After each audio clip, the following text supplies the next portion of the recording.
Profesori im i madh, një nga Vangjush Hurxhiu thoshte, aktori i mirë, ai kishte për profesion aktorit, është ai që hyn në skenë me bë mirë detyrën skenike, pa me bë rolin. Aktori që hyn në skenë me ranë sy, ai është fillimi i amatorizmit.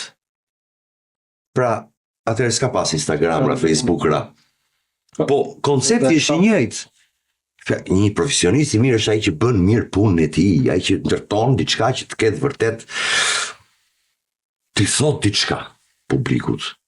Kurse ai që hyn sa i bukur jam unë, shiko sa bukur ri unë, aty pastaj publiku e kupton, se publiku i kupton gjitha, shpesh herë ne dëgjojmë këta që ku merr vesh, shpesh herë dëgjojmë këto që unë u rrej si batuta kishe ku merr vesh publiku. Jo, publiku i kupton të gjitha. Çdo lloj publiku. Edhe shqiptari, shumë inteligjent, shumë impret. Ai mund mos di të shprehet në mënyrë profesionale, por në mënyrën e vet, të themi, në mënyrën e vet të thjeshtë dhe popullore, ta shpreh mendimin shumë qartë. Ai nuk di të thotë sa i vërtet ishte te ky rol. Po ai do të thotë sa origjinal ishte. Pra nuk di ta thotë gjuhë profesionale. Por koncepti është i njëjti. Pra e kupton shumë mirë kur ti je vërtet e përjeton rolin mirë dhe je i vërtet, se sa kur bën lojë, që themi, ne që e kupton si ishte origjinale. Nuk hatet. Po ndihet. Ndihet. Sepse arti është ndjesi. Arti flet me të brendshmën. Për shembull, sot pse ky wokizmi në art është dëmtimi më i madh që është bërë artit mirëfill.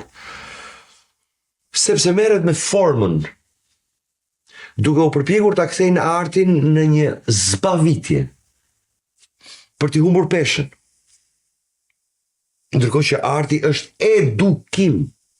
Domethënë, po t'i referohemi që antikitetit, që nga Helenët, unë po të marrim Sokratin, Platonin e mëtej Aristotelin, vazhduesit e njëri tjetrit.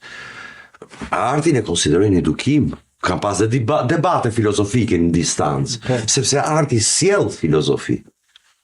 Unë po marr, arti i ka paraprir njeriu gjithmonë. Dhe prandaj gjithë diktatorët e kanë urryer artin, e kanë luftuar. Deri te ky i fundit që bëri atë që ka bërë njeriu në historinë e njerëzimit. Të prishi dy teatrat e vet kombëtare me forca policie, s'ka ndodhur.